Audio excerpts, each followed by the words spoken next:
Welcome to the Rock Newman Show. It's the Rock Newman Show.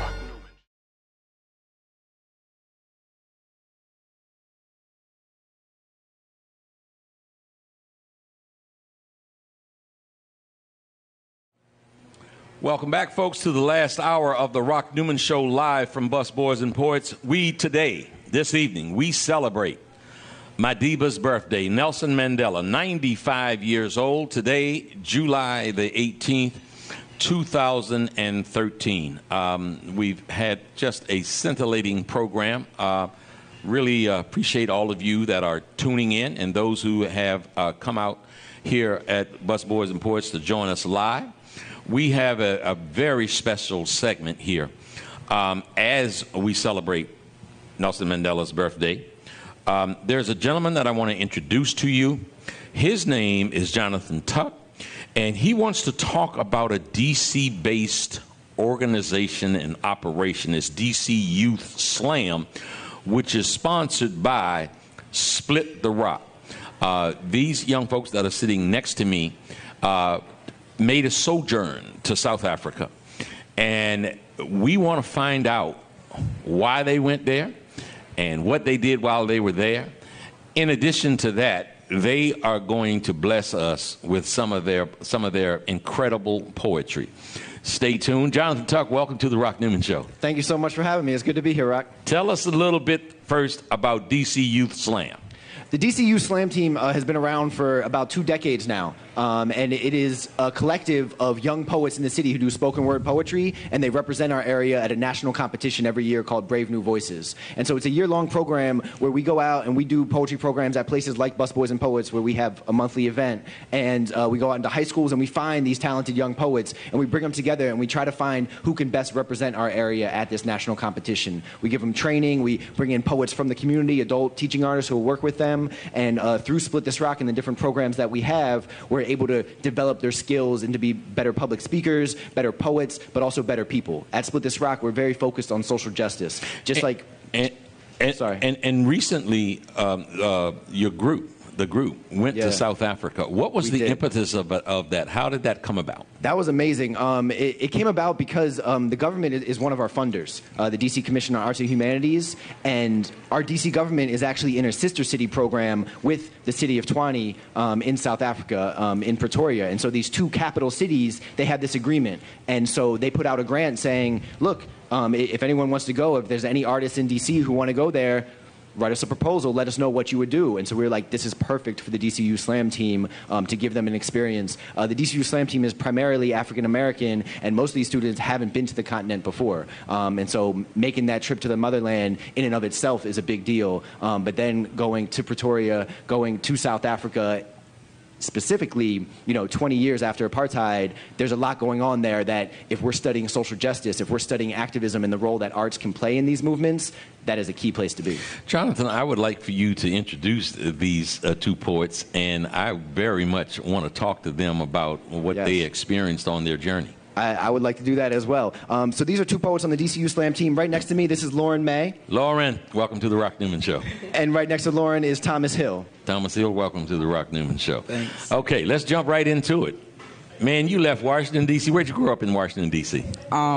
Actually, I grew up in PG and D.C. at the same time, so I switched back and forth. Okay. But I grew up in the South Side. Okay. Southeast? Yeah. Okay. So you went from Southeast to South Africa? Yeah, technically. That's moving on up. Yes. Tell me, how long were you in South Africa? 2 weeks. Okay. And if you just had to pick out one thing about that journey, what sticks out in your mind the most? What's the most compelling thing that happened to you, the most interesting, exciting, frightening, whatever it might have been? What sticks out most? We went to this library to do a workshop with these high school kids, and they did a workshop based off of my poem, and the poem says that there's a war in my city. So the prompt that we gave them was, say there was a war in your blank, where is there a war? And a lot of them talked about their neighborhoods and their communities, and it was really eye-opening to see the differentiation between DC and South Africa, and even the parallel. Like, a lot of the things that they talked about were things that I see happening in DC. How old are you? I'm 16. You're impressive. Oh, now, thank you. you said there's a war. You said you gave them a poem and said there's a war in my city. Yeah. So that means that there's a poem that you've done that's called There's a War in My City. Yes. Sister, I'm going to get to you in a minute, but I need to hear this poem. Okay, I can do it. There's a war going on in my city, and I'm not too sure if anyone else has noticed there are people being drafted not knowing that they are fighting front line. There's a fine line between a battle and a massacre. The masses concur that everything is okay. The mass conquer the opinion of who's winning and who's losing. There's a war going on in my city. Battles on every block's bullets for every baby that'll grow up too black, too gay, too Muslim, too minority to fit in with the majority. So the minorities are no longer settled for being called minor. You better mind your manners when you walk out of your door, because there's a war going on. And the politicians will tell us that we've got it all backwards. Well, war turned around spells raw, and we've been stripped raw of our humanity, fighting like barbaric goons as if prison is something primal. We're too raw to sit and watch our own bodies drop. The television is a mirror. News shows you a black boy with the same nose, same lips, same ears, same smart chip in his pocket that I have in mine. There's a war going on. Unspoken battles. Muslim women with their backs against the wall, trying to fight attacks of curiosity and accusations from those who don't understand these women have nothing to hide, but will rather cloak themselves in dignity than conform to the sexualized society. Nobody ever thinks that maybe 9/11 was an emergency phone call to the nation begging for us to wake up and learn to stand together before we fall for any trick of the trade. We've been trained in learning how to hate one another before recognizing each other as one unit, willing to kill and fight for land that none of us have claim to in the first place. Truth is, I've never seen a more disposable human being than a black boy. When one dies, another will be back on that same street the next day. You die just to be granted the title of a soldier. Sold yourself out for right to claim concrete as if those corners are equivalent to your 40 acres and a mule. There's a war going on. We even changed the beat of our own music so you couldn't hear the gunshots in our go-go. We chop with choppers in our waist and fuses in our feet. We make revolution and war interchangeable, grant welfare and affirmative action as cheap compensation, then claim that such programs enforce reverse discrimination. Well, there'd be no such thing as reverse discrimination if we weren't discriminated on in the first place. There'd be no such thing as war if we weren't born in a country built off of each other's blood. There's a war going on, and by the time a DC child turns 10, they'll already be a veteran. We like to fight, then forget. As if we can't remember that the blacks, the gays, the Jews were all put inside of the same incinerators during the Holocaust. See, the cost to call ourselves victors has always been too high, but we stack bodies and bigotry trying to reach the impossible. There's a war going on in the capital of the United States. And that's probably a clear representation of what type of country we are creating. No one ever thinks about those who die in a line of fire that they were born into. So to the Muslim woman at the airport, the gay boy with the busted lip, afraid to go to another go-go. The white girl being told she has no claim to poverty. The black boy trying hard as he can to not be like his father. I'm sorry. There's a war going on. You are a soldier, and you are fighting every day you decide to live rather than die. Woo! Oh, my God. Brother, that is incredibly impressive. Now, I have to stay with you. I really got to stay here with you. This live television, you just saw another poet come up here. You just saw another poet just walk on through. Because he gonna spread his love also. But let me stay with you for a moment. Where did that come from? I think I had got really excited at one point about writing observational poems because most of my poetry has been selfish. It's been for me, and it's been like self-release. But there came a time where I started observing everything around me, and with that came the surroundings in the city that I'm occupying. And so I've moved to Montgomery County in the past couple of years. So I've been able to see the difference between Montgomery County and D.C. because a D.C. kid will think that their surroundings is normal. Yeah. But once you take them out of their surroundings, they see that there's a whole nother world out there. And so being able to sit and look back at the city that I came from and not necessarily be within the conflict, it was way easier for me to then write about the situation. And so I mostly took observations from personal things or things that I've seen, like there are black boys out here who kill each other and then they're back on the same corner every day, and that's not a metaphor, that's reality. And so this was the first poem where I think I really put like the truth and what I've seen into my work. So you feel as if this is a situation where you really had to move outside of yourself to be able to see yourself. Yeah. That's really powerful, man. Let me just tell you, as an old head, you know, when I say impressive, I mean impressive. Jonathan, I'm not sure exactly, you know, what you guys do in terms of trying to move the brothers and sisters towards, you know, a commercial pursuit. I'm not exactly sure. But this is the kind of talent right here that is Chris Rock kind of talent. That is Dave Chappelle kind of talent.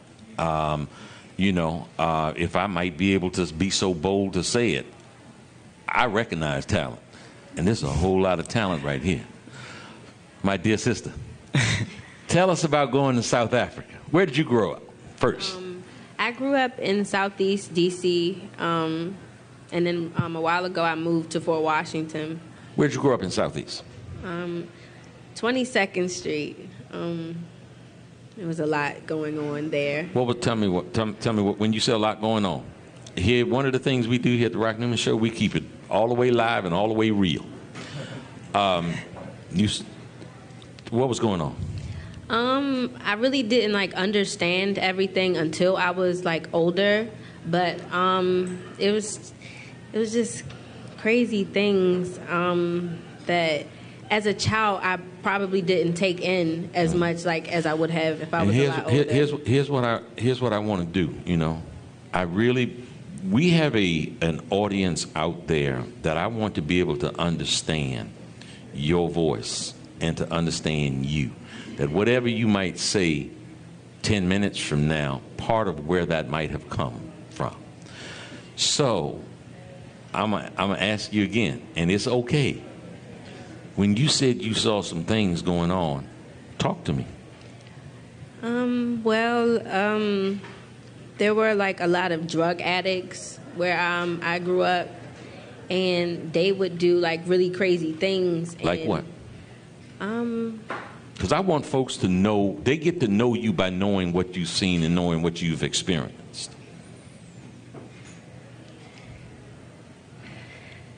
I'm not, you know, and when we're not talking about calling any names or anything, but drug addicts do crazy things. Give me an example. Like you could like hear them in like the hallways of the apartment buildings, like, you know, yelling, and then you would hear like gunshots all the time and just like, you know, police sirens like 24/7. And it's just like as a kid, you know, you don't take all of that in. But it wasn't a happy place for me. Wasn't a happy place.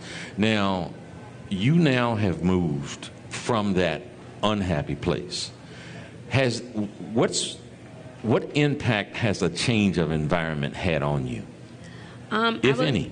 I was exposed to like the different areas. So for me, like for a while, all I knew was 22nd Street. Yeah. That was home for me. But you know, stepping on the outside and living like in Fort Washington for a while and going back, the people don't look, you know, happy.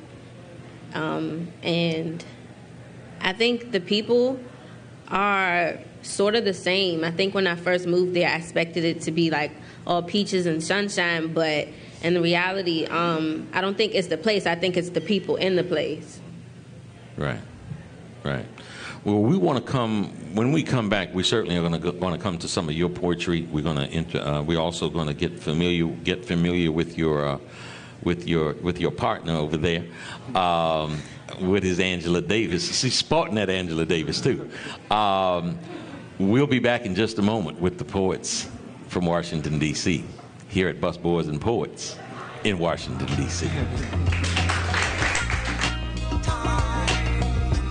Jesus said time would heal all wounds.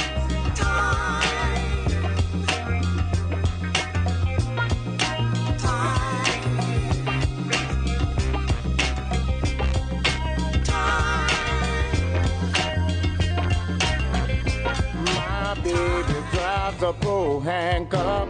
The weekend is here, and no matter what the weather's like outside, you'll find the deals inside here in the beautiful showroom of the all-new Pohanka Hyundai in Capitol Heights during their giant Markdown Madness sale. Smart shoppers know that every new Hyundai in Pohanka comes with Hyundai Assurance and America's best 10-year, 100,000-mile powertrain warranty. But why don't you tell them about the Markdown sale, Joe? I'll be happy to, Kim. Folks, shop around on the web, and you'll see lease payments on a new 2013 Elantra GLS at $179 a month. Today at Pohanka Hyundai, $99 a month. That's right, a $99 payment on a brand new Elantra. And $89 a month on a new 2013 Accent GLS Automatic. How do they do it, Joe? It must be the volume, Kim. A brand new building, hundreds of new Hyundais, and Pohanka's low payment and easy credit programs are designed to get everybody driving. But you have to get here today. Rush to the giant Markdown Madness sale at exit 13 off the Capitol Beltway. Pohanka Hyundai, king of the Beltway.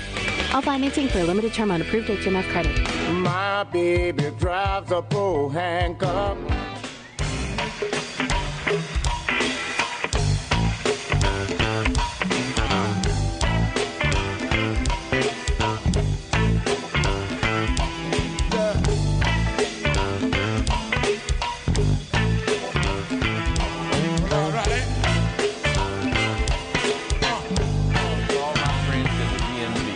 Rock Newman from the Rock Newman Show.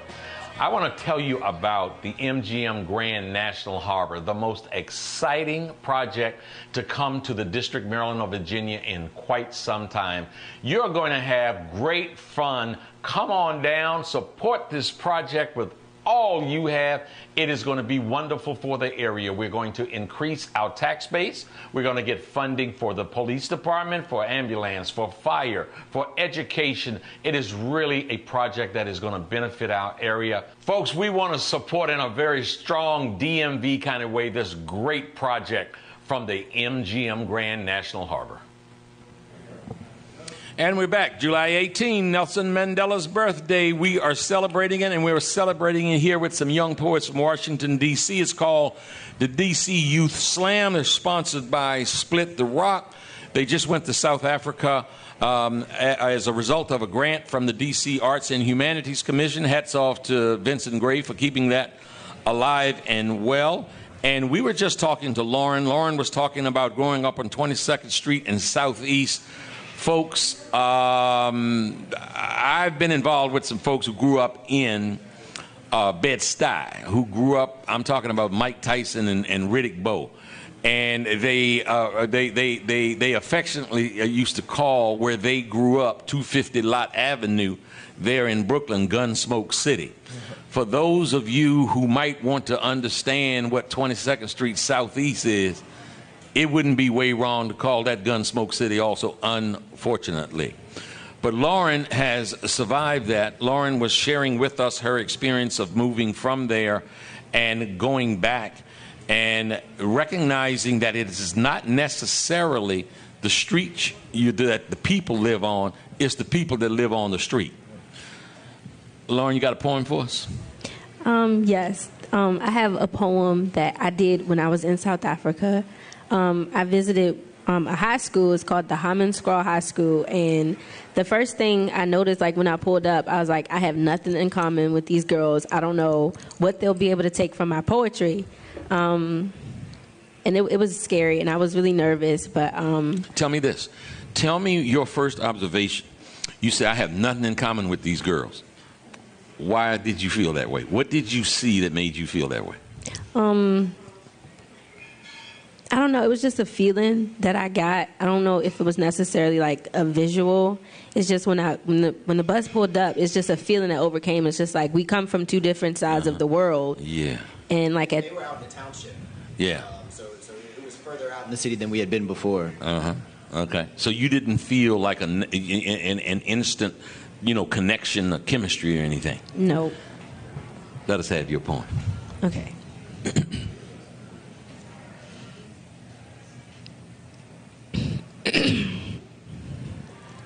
Well, I know everything. I know a girl who walks with her head down like the weight of her depression has her head pinned down. She gives as much effort as she possibly can at school, at home, out with her friends, and as she faces her demons, she puts so much effort in trying to cast them away. Her effort comes out effortlessly, but instead she still fails miserably. I know a girl who tries her best to smile, who laughs randomly in spite of the pile of pain that came from every direction, igniting her depression, evil thoughts filling her head. She could turn to anger, but instead, she turned to some things that she hoped nobody would know, but I know everything.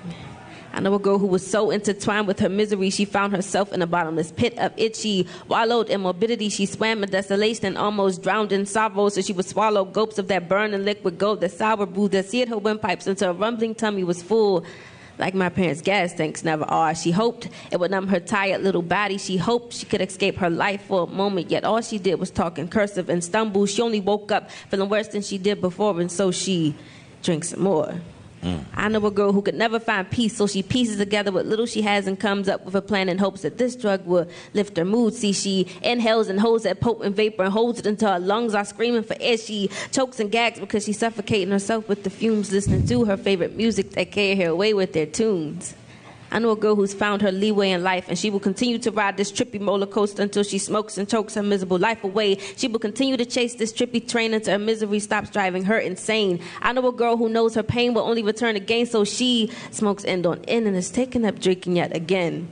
See, it was all terrible until something made it worse. Her poor heart was so torn she found an escape in lust. I know a 15-year-old girl who felt sex was a must. She would sneak out, tiptoeing in darkness, darker than dark, rioting, staring, wishing in her pain, waiting for a night's highlight so she can fly in her plane. See, her transportation transported her to another place, and her friends know she smoked end on end, and they begin to strip her of her clothes and her dignity. Her thoughts were clouded like the windows of the car. Her protest was soothed. She thought, forget it, why not? I know a girl who's had her insides ravaged, her treasures snatched. Their hands were like her pain all over, except it didn't drive her insane. So she salvaged what left of herself she had, gathered a bundle, and would give it to the guy of the moment who treated her special, spewing out sharp lies that didn't cut. So after he had cut her roses, after throwing away those roses that she so carelessly picked, that same girl got tired of it, smoking and drinking and sexing, or as she called it, living. Now everybody knows what she hoped no one knew, and with this judgmental world, they never saw her point of view. So while other people judge, I'll comfort. I am her pen and her paper, and I know everything.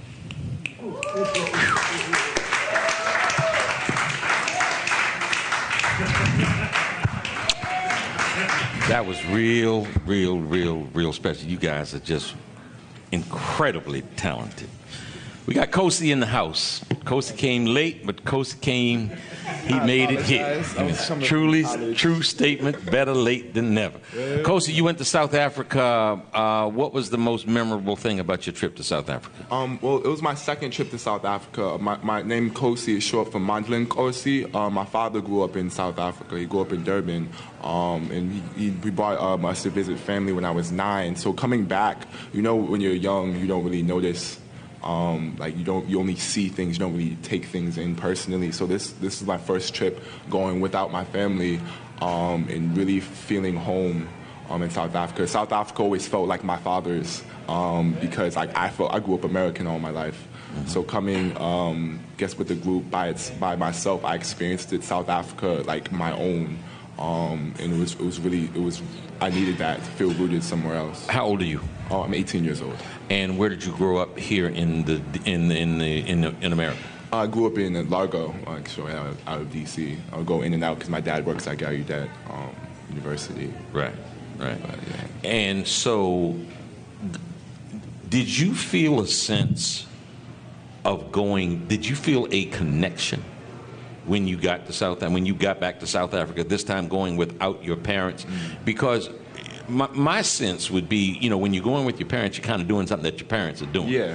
This time you're going with a sense of independence, and you have an ability to try to discover and to feel and see things that you might not have before. Did that happen with you? No, most definitely. Because at first my anxiety was, I'm coming up here, the fake South African, you know, like my name's Zulu. I don't speak Zulu. I don't speak any South African language. I don't know much about South Africa. Like I was saying, it was always, South Africa was basically an amalgam of all my father's stories about when he was growing up. That was what South Africa was to me. Right. But going there and talking to the people and having them come up to me and speaking with them and just knowing that these people remind me of my dad. These people remind me of like my aunts and uncles that I've kind of grown up with, but now I've gotten to that experience like firsthand. So it was such a powerful, like I was at the verge of tears. One night my aunt welcomed us to her home to stay for the night for dinner. I was just on the verge of tears because I've never had extended family before. So that, I don't even know how to describe. Yeah. Well, let me tell you, I'm so happy that you did make it because I want to go right to your poetry. What we're going to do is deviate from what our normal schedule is here. We had a special guest, Dick Gregory, who was detained in traffic, and he has made it here. So we'll wrap up the end of the show with him. But I certainly want you to take your time. Your two friends here who travel to South Africa with you have preceded you with some incredible poetry. It's some very impactful stuff. Right. But the floor is yours. Once I want to just tell the production team that once you finish your poetry, we'll go straight to break. And we'll bring on Dick Gregory, but it is an honor to have all three of you. Thank you so much. I want to be in close touch with you guys because I want to keep a close tab on the journey that you all are taking. I just could not be more impressed. So, Kosi, do your thing. Thank you. This poem, the last day we were in South Africa, we heard news of the Trayvon Martin case. And so it's so funny how thick the air of like the futility of being a black man is sometimes. I could feel it even in South Africa, that regardless of where I am, I could be shot down, you know, and everything will be okay. So this poem, yeah.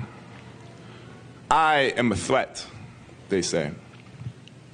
The darkest rock forged from the hardest of places, the most resilient of paths, though my people smile.